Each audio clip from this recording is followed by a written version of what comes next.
ভালো স্টুডেন্টরা কেন ঢাকা বিশ্ববিদ্যালয়ে চান্স পায়, কারণটা হচ্ছে এখানে এমন কিছু বেসিক থেকে প্রশ্ন আসে যেগুলো তুমি হয়তো বইয়ে তুমি হয়তো পড়বা না, কিন্তু তুমি বেসিক দিয়ে উত্তরটা দিতে পারবা। মিশ্র সমবায় সমিতি বলতে আসলে কি বোঝানো হচ্ছে, যেখানে ব্যক্তি এবং সদস্য উভয় থাকবে। আমরা জানি 10টি প্রাথমিক সমবায় সমিতি মিলে একটি কেন্দ্রীয় সমবায় সমিতি হয়।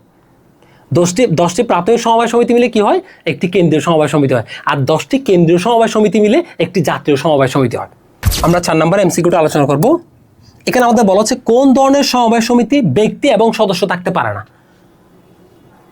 সদস্য থাকতে পারে না, তাহলে ব্যক্তি সদস্য থাকতে পারে না, তাহলে কোন ধরনের সংগঠন সমবায় সমিতির ক্ষেত্রে ব্যক্তি সদস্য থাকে না, ব্যক্তি সদস্য থাকে না। তাহলে দেখো এখানে কি বলা হচ্ছে, দেখো কোন ধরনের সমবায় সমিতি ব্যক্তি সদস্য থাকে না, ব্যক্তি সদস্য থাকতে পারে না, অর্থাৎ অনলি ব্যক্তি সদস্য থাকতে পারে না। ঠিক আছে, তাহলে আমরা দেখি শুধুমাত্র ব্যক্তি সদস্য থাকতে পারে না কোথায়। আমরা যদি দেখি এখানে উৎপাদক সমবায় সমিতি, এখানে উৎপাদকরা থাকে, ব্যক্তি সদস্য থাকে। ভোক্তা সমবায় সমিতি, এখানে ভোক্তারা থাকে।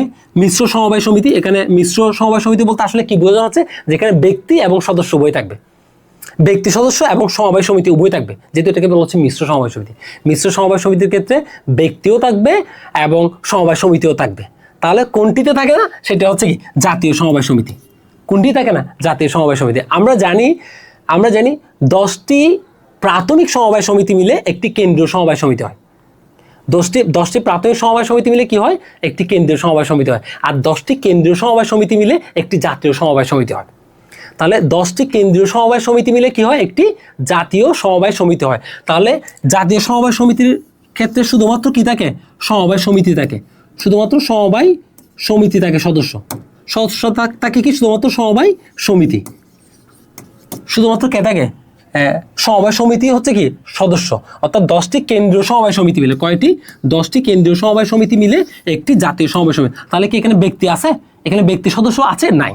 এটা তো ব্যক্তি আছে, আমরা জানি ব্যক্তি প্লাস সমবায় সমিতি, এটা তো অবশ্যই উৎপাদক মিলে হয়, এটা ভোক্তা মিলে হয়। ঠিক আছে, তাহলে আমরা দেখতেছি এটা কোত্থেকে আসছে প্রশ্নটা, এটা আসছে, আমি দেখো এখানে ঢাকা বিশ্ববিদ্যালয়ের ম্যাক্সিমাম কোয়েশ্চনগুলো তোমাকে ব্রেন স্টর্মিং করতে হবে।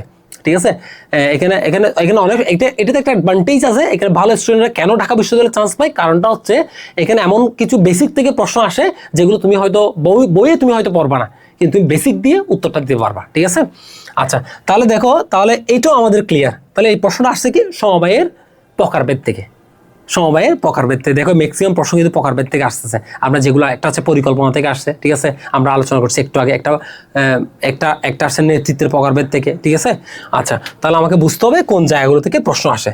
তাহলে এইটাও আমরা বুঝতে পারছি ইনশাল্লাহ।